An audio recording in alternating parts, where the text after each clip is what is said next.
Welcome back to another review. This was episode 3. Has it already been that fast this week? Oh, man. Yep. We're on episode 3. Woo woo. Alright, so we have some notes. Yeah, you went a little bit further. Okay. So let's just start with John. John was a new dad. He had a 4-year-old son named Elijah. Elijah? Sorry, I forgot his name wrong. Okay. He was talking to Denise, and she was a nurse. They had been talking on social media for several months, and they connected through social media through bodybuilding. Physical fitness, bodybuilding.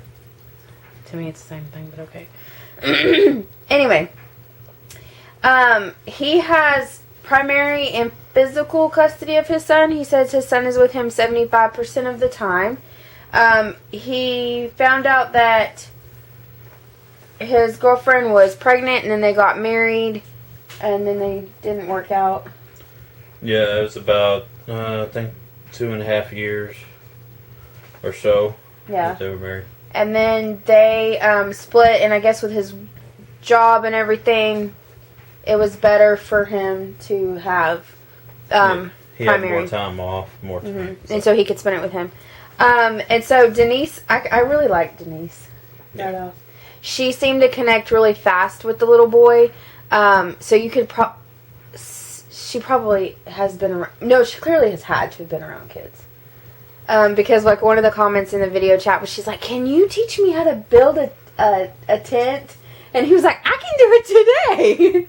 And that was really, really cute. I was like, "Oh." And John to me seemed kind of sensitive. Not in a bad way. He just seemed like he really wanted his son to have somebody in his life that was a motherly figure all the time. He seemed to be, just my opinion, that the divorce and everything still affected him, I think, in a way of looking at his son. Maybe more than maybe himself, but maybe more for the son's sake. Yeah.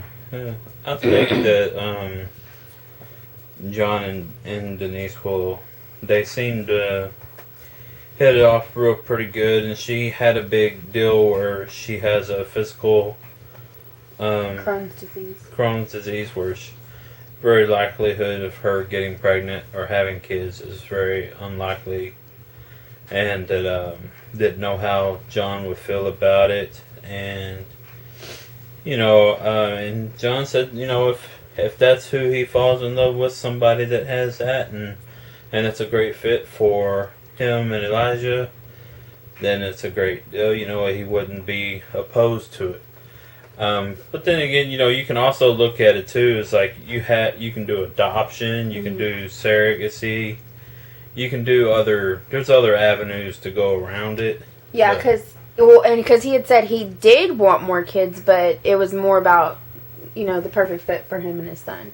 And so I really liked his answer. I was like, oh, that was a good answer, because I was like, uh-oh, this could end really badly. Okay, so and he had invited her for 3 weeks. 3 weeks. And I was like, that would make sense. If she was a nurse, she was probably using her vacation time to come in and try and see how this would work. So that was interesting. And then next we meet Paul. And Paul's been talking to Callie. And he has primary custody of his 4 children. He had, they had been married him and his wife had been married for 11 years. Things got tight with money and stuff, and so the relationship just kind of went with it. She wanted to move, and he just felt it was better, or they both felt it was better to have the kids in their home. Where they went to school in their town that they've been raised in, as far as they've been for their age at the time. Yeah. And that instead of up and moving them and even going through that kind of putting the kids through, possibly even putting the kids through the court system and going down that road if that was really if it was going to be a fight and stuff like that. And then what did his daughter say? Remember what his oldest daughter said? Oh, it's like she, his oldest daughter said, we just got used to Mom not being around. Yeah, basically to that. Yeah. And then because, like, the little boy said that it would be good to have two adults because Paul was saying he has to be really strict and he can't, like, really lighten up because there's 4 of them and 1 of him. And, like, kids like that, they know. You give them an inch, they're going to take a mile. Mm-hmm. And so you have to be a lot stricter because it is just you. And so, and then his youngest daughter, Nikki, said, the producer asked her, what is your favorite thing about being raised, or being in a big family? And she was like, you never run out of love. And I was like, oh my gosh, where does this kid come from? She's so cute. Ugh. That was adorable. So yeah, his kids are cute. His kids were cute. And they were sweet. Okay, so then the big one, Jake. It was definitely Jake's time this time. Like, oh, come on, Jake. Get it together. Okay, so it was, when we left off, I think it was like 1:30 in the morning. He hadn't come home. And by the time the show started, it was like 8:30 in the morning and he still hadn't come home. The kids had turned out to be with his ex. So that showed something too. Like, she does have visitation. Yeah. With them, or however their custody arrangement is. So he had dropped him off the day before. He had told her that he was going to go work out. After dropping the kids off. Yeah, and then 11:30 came, 1:30 came, he still wasn't home. And it turned out, too, that she had been texting and calling him. And I was like, because I was thinking, like, why wouldn't she call or text? But she had been calling, she had been texting, and he hadn't been answering. And I was like, okay, this is going to get looked back. Okay, so then she got really angry because she was worried because he had not responded. And he was saying something like, I take a right turn and I go home, or I take a left turn and I can go have a drink with a friend. And apparently he took that left turn and he went and had a drink, and he's like, it was like 1 o'clock and then it was like 3 o'clock and the next thing I know it's morning. And he did seem very sincere. I can't say that word. Sincere. When he was telling her, like, and he owned it. And that was another thing. I was like, he owned what he did. He owned that it was wrong. Yeah. And that he's like, I just needed a breather. And I was like, okay, we can understand that. It is a little bit overwhelming. But that was the reason why he was just feeling so much pressure and overwhelmed. And, yeah. But also, again, you get to, it's like, and he did bring it up, he knows that Amy's feeling the same pressure, going through the same stuff, and the same, and just being, that would have probably been their first night of actually being alone, possibly. Yeah. Without the kids, so, but again, she probably would have understood if he would have texted or said something, hey, I'm just kind of feeling pressure, I just want to kind of go hang out with friends. I'll be home late. I'll be home later, late, yeah. Go and have your beer or whatever your choice of drink is. Yeah, and she'd have probably been like, okay. Yeah. Because she might have been feeling the same, exactly the same way. She just has nowhere to go. Like, she's in this new town that she doesn't even know anybody or how to get back to the house, I'm pretty sure. So, anyway, that was interesting. And then it kind of leveled up. One thing I noticed was something was on his knees. I don't know what he was. I was like, what is up with his knees when he was talking to her? But I don't know. Okay, so then I don't know if it was that day, a couple days later when it was, but they decide to go to the pool and they meet his sister. And his sister, which was one of the ones that thought he was crazy for doing this online thing and meeting. Well, I don't know about crazy about online, but having her move in and all that. Well, he called her a loose cannon. And I was like, yep, definitely. And then, okay, so they met her at the pool, and she's like, oh, can I interrogate you? And I thought Amy did really, really, really well. She was like, sure. Because, again, you have to allow yourself to be vulnerable a little bit and allow yourself to be put in awkward situations, because this could be your family. Yeah, it could be your family, and she's also trying to look out for her brother and for his kids, like, I want to make sure that somebody that's going to be around, which is good. I mean, it's not you want somebody to be like that. Now, maybe not being so blunt or straightforward to those big questions, but but she got straight. You know, like Jake said, she got straight to the point, and she was just yeah. You know, but it was all the big questions. Well, and I laughed. I mean, during that whole interrogation, I was laughing because I was like, this was like Lydia. I was like, this was like Lydia. This was like your daughter when she started asking me all these tough questions. Mm-hmm. Like, she just came out with it like, there's no filter. There's no, maybe I shouldn't ask these adults this. She just went, bloop, okay. And you pretty much had shock written all over your face, but you answer. Okay, and then Amy brought up that he hadn't come home that night. And that was funny. And as a sister should, she got on him. Yeah. Right there. And I was like, yeah, that's what sisters do. Like, what were you thinking? And that's when he was like, well, you know, she could have been feeling the same way and all that. And so it was good. I mean, I feel like she should have gotten on him. I mean, even though it had been resolved, it's nice to know, you know, that, hey, you need to do it. And then she did say, you know, yeah, he was probably stressed because he's probably not so sure if this is going to work or not. And then she had some, like, really just dumb comments after that. That was just like, like, you didn't have to say all that. But that's how some people are. Loose cannon. Okay, so then we have Mikey, Valine, and Mike. Okay, first up, he wins like the Super Dad Award for sitting there making masks for Mikey's birthday party. I was like, now this is a cool dad. So if you're watching this, that was awesome. I mean, that was cool. I was like, okay, he wins Super Dad Award for that. Okay, so he was making that, and it was Mikey was sick, and so he was in bed during that whole part of the episode. And he had told Valine the episode before that he had wanted her to help him out, and that Mikey's mom was going to be there. And Valine didn't seem to be so excited about that part. And when he was sitting there cutting out the masks, she kind of seemed to be getting distracted very easily and like playing with her hair and looking away. And then at some point she'd walk off, and then he would follow her and start talking to her, and she was just like, she didn't know if she could be a parent. Like a week ago she wasn't a parent, and now all of a sudden she has to step in the role as a parent, and maybe she wasn't ready for this, and how her friends were texting her about parties, and this was just so overwhelming, and maybe she wasn't the right girl for him.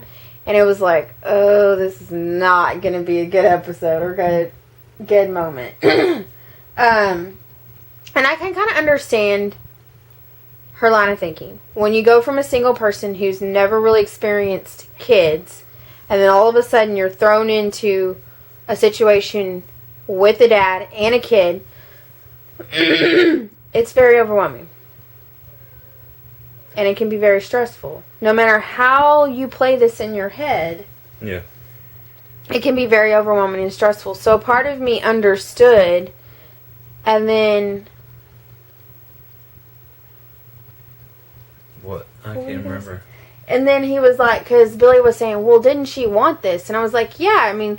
Oh, yeah, because the thing is, like, in the first episode or something, you know, when they were doing the introduction and stuff, you know, it was something she was looking forward to, and wanting to either be with a family, or, you know, and getting into something. It's like, you're not gonna, and that's the point of, you know, if you're wanting to have that family and the relationship to start off and being a family, it becomes being a family, not, oh, I want to still go and do parties every Saturday night or Friday night. You know, you start having to, you know, you're change and adapt. You know, you're getting out of that. You know, not going and, or at least not. You're not gonna be able to do it every weekend. I mean, that's just the deal. Well, and then going on into you know, and Mike says, you know, hey, I'm a package deal. This isn't something that's not negotiable, or not this, not that, hey, you know, I'm not, that's not how he is. You know, he's parent first. He's not gonna just go and have to, be in that party lifestyle. No, if he possibly didn't have Mikey, he may want could be still doing that, or whatever. But you know, he's a great dad. He's very, you know, emotional into it. You know, he likes her. He likes her, and he shows it and Bailey. stuff. And he just, you know, she's just kind of. She seems to like she just really kind of wanted him. Like, there's definitely the attraction there, like that. But it comes more into, you know, you've got to also look at, okay, you're a family now, or working into seeing if it's going to work out to being a family, and just getting into growing together and seeing if your lives will mesh together and whatnot. Yeah. Well, and I think like and I do. I mean, I think that yes, she can definitely be saying, "Oh yeah, I really wanted this," and then once you get there, it's different from saying and dreaming and imagining to actually being there in the moment. This is real. This is the way it's going. And especially when things get hard, like you have a sick kid, or the plans change, or you start missing your old life a little bit. But I think once you, I mean, like whether she ends up with Mike in the long run or she ends up with somebody else, it's like you have to learn to adapt. You have to learn to change, and you find your joy in where you're at. Yeah. And it's going to take work. I mean, that's just all there is to it. So, and then I did like at the end where she apologizes, and then he was like, "I know, I get it."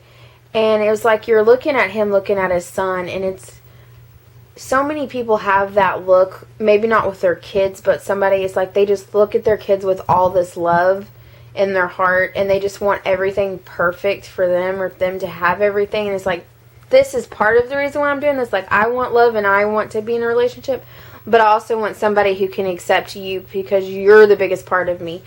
And it is a big thing. And I liked how when he walks back out of the room and he was like, he says, I have respect for her because she was honest. And he's like, that's what I want. That's what I need. And that's true. You're going to have moments where you're going to be like, I don't know if this is right. I don't know if this is for me. But the fact that you can sit there and be honest with that other person and go, this sucks right now. You know, this part of life sucks. So I did like how they kind of came together in the end. And so. And I hope Mikey gets feeling better. I hope for his birthday and stuff like that. So pretty sure he did, though. It is kind of hard when you see especially right before his birthday. Man, that stinks. Okay, so then the next one is Jason and Sarah, and we were introduced to them last week, but they were actually getting to meet up this week. And at this point, Sarah had not told him she's bisexual, and Jason hadn't told her about his ex, Mary Ellen. So they had some serious things to talk about. So they were both like nervous, like really nervous, anxiety, excited to meet each other. And Jason kept saying, he kept looking around the house to get things ready, and he would find something else he had forgotten or needed to do. And then at one point he's just drinking, and it's like, you're just trying to create something for yourself to do, because he was just so nervous. And then she gets there to the house and they hug, and he's like, oh yeah, the affection and attraction was there. And he's like, that's good.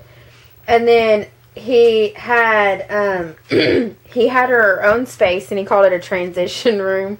And because he wanted things to happen naturally, he didn't want her to feel awkward or uncomfortable about anything. So I really like that. Again, all of them did that where they had their own space. But I like how he said it too. And then he made her a mixtape. No. Got her some flowers and made her a mixtape because he couldn't sleep the night before and stuff. So that was nice. Yeah, so that was kind of cute. I was like, oh, that's sweet. Okay, So the kid, so then the kids, so they had a little bit of time where they could just talk and stuff, and they liked that they were able just to, it didn't make it as awkward, him being there and the kids being there.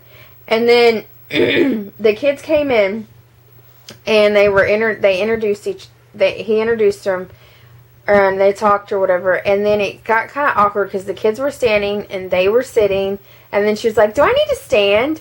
And then she finally stood up and she gives them a hug, and it's like, okay, that can make things even more awkward or break the ice. And it seemed to really break the ice for her. And then she had brought them presents according to what Jason had told her that the kids liked, and then the video chatting that they had done. And so that was really cool. Yeah. So, and I think that helped, and they're like, okay. You know, and the girls were still very much like, she's not replacing mom. But I think that they can come around. And then he said on the first day that he didn't want to just to sit around the house. So they went to the 100 acres. And it was like this trail. And then I immediately thought of Winnie the Pooh. And then his daughter had some crazy rules. Yeah. You can, something about you can't kiss no more than 21 times a month. Yeah. And no holding hands, no PDA, there you go. She was going to take the phones. Or, yeah, she was going to take the phones away. And then something, no, yeah. And then what was the hugs, but I don't remember how many hugs. Yeah, I can't remember how many hugs. She says the daughter doesn't like hugs anyway. It's just too much physical. Too much physical contact, yeah. And so, and then Sarah on the back screen, like, well, what she doesn't know about won't hurt her. I know, that was really cute. And then so the girls kind of go off. He's like, that kind of helps. And I think too, when you do events or do something together, that also can help break the ice. You do something that the girls have done before, that the girls enjoy, that the girls can have their space versus all being in a house, whether your house is 3,000 square feet or 1,000 square feet. Like, having space and doing something that, yes, the kids are comfortable with, but also that you can bond with your kids and you can kind of get out there and just kind of, do something adventurous or fun, and it kind of can help break the ice. But then, okay, so the girls start going off their way, and then Jason and Sarah go off their way, and he knows it's time to tell her about Marielle and the ex. Mm-hmm. And she was like, I feel like I had a really good poker face, because her answer was, okay. And I was like, she handled it fairly well. I mean, that's a big thing. But I think that, I mean, it's awkward. And the fact that he still called her his best friend, or that's how she phrased it, it was like, ew, that doesn't sound good. Her being there for the kids, it makes sense. If you looked at it as the kids' perspective, like they had a minimal contact, but the kids, you would see it as just like the ex-wife, like the ex was still very much involved. Yeah. And that was something, like, I was thinking, it was like it almost ends up being the same, like as if you had their mom just involved in their lives. And in our instance, like, the only reason I would talk to my ex, or she would talk to me, is just something, if it has something to do with the kids. And it would be the same thing. It's like, but if she does more, or comes over and it's like helping with their homework, or it's helping, I mean, that's what you expect a mom to do. Yeah. Or a mom wants to do that role, and to make sure the kids are doing well in their school, or spending the extra little time with them and whatnot. Then that's fine, although, she's technically not their birth mom, but the kids she stepped into that role, and the kids accepted her as their mom, and so she's there wanting to do what they do, or know what they're doing, and she stepped in as a mom, and she's doing what a mom would do. Yeah. But I think it's going to be uncomfortable for Sarah, because I feel like her and Jason are like the perfect pair. They seem to, like, just work perfectly. But I think that's going to be awkward. Because he called her his best friend, or basically phrased that. So she might be just concerned of it could be something in the future may pop up or something like that. But since if still being best friend and concerned, she's still around, and how close is it going to be around? Yeah, that could get uncomfortable. So she may be just uncomfortable or worried that something may arise again, since they worked together for so long and stuff like that. So. Okay, so the final dad that we got to meet was Paul, and Paul has 4 kids, and they're from 12 to 3 or 12 to 3 or 12 to 4? 12 to 4. 12 to 4. Okay, so he has primary custody of... Oh, did I already talk about this? That's what I thought. But did we talk about Callie being a triplet? No. No. Okay, I started and then I didn't finish. Okay. So he had primary custody of divorce. Okay. Add that to the bloopers. I'm just going to put it all in here. Okay. That's where I messed up. Okay. So he meets Callie online dating. And he has not had very much success with online dating because he waits to tell them he has 4 kids until later on. That's probably what he's done. I don't know. I'm just guessing, but he's probably done that a couple times. I would say at least he told her before she came out. Yeah. So she thought like tops he had was like 2 or 3, but he tells her he had 4, and she's supposed to come out and everything, and she was fixing to get ready to come out. He had invited her to come out down to stay, and that and then it came to where he told her had to tell her about the kids. Yeah. Because he felt, and it's right. You should know that before it gets into more. And she came along the line from a big family. She was a triplet. Yeah, she was a triplet, and had a lot of big family and nieces and nephews and all kind of things.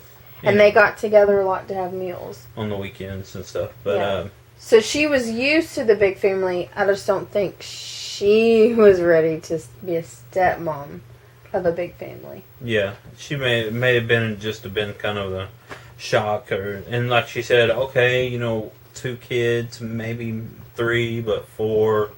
It's kind of a lot, but pushing it.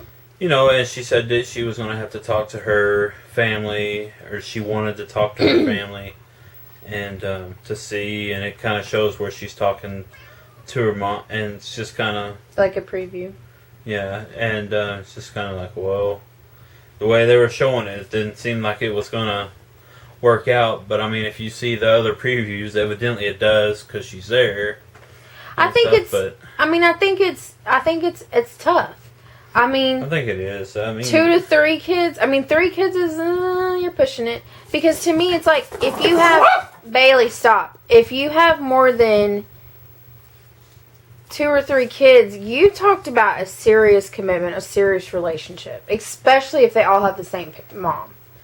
And so, I mean, there's a lot there. And to go from a person who doesn't have any kids to 4, that's a lot. That's really overwhelming. And it does. I mean, it does make you think, are you in it for a relationship, or are you in it for a mom for your kids? Or, as I think one preview said, a nanny. I mean, I understand where she's coming from. I mean, it's very easily. I mean, because I know... It's because it'll shut off. My camera just shut off. Okay, so I know when I did the online dating that if somebody had like 5 or 6 kids, it was like, no. Because a lot for me was like, are you looking for a relationship, or are you looking for someone to parent your kids? So I can understand. I think that's too where it almost kind of sounds like she's kind of coming at it kind of snippy at times. But, I mean, I can understand, and some of that's probably editing, but... Yeah. It's hard, and I understand. And I'm actually glad that she did postpone the answer than just saying okay or saying no right away. Because that's a lot, and you should think about it. And if you're, you need to talk to your family, you need to talk to a friend. Makes sense. So it'll be interesting to see next week. Yeah. Because Mikey's birthday's on next week. That ex looks like a hot mess. And then Callie's answer to Paul. I'm sure we'll see more of Jake. And Sarah. And Sarah. Oh, Sarah's got to tell her secret to Jason. So it's about to get something interesting. Anyway, thanks for watching. Put some comments down below. And we'll see you next week.